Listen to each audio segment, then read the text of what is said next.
The lumbar spine is actually composed of a column of bones called vertebrae, which create a bony canal surrounding and protecting your spinal cord.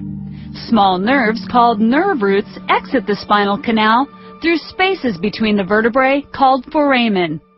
Between the vertebrae are discs which act as shock absorbers. With bending and lifting activities, the disc will degenerate, bulge, or herniate, which compresses nerve roots, leading to low back pain and sciatica. IDD therapy helps to restore the anatomy of the disc, leading to decompression of the injured nerve roots. During IDD decompression therapy, the intradiscal pressure is decreased, leading to infusion of water, oxygen, and nutrients into the injured disc.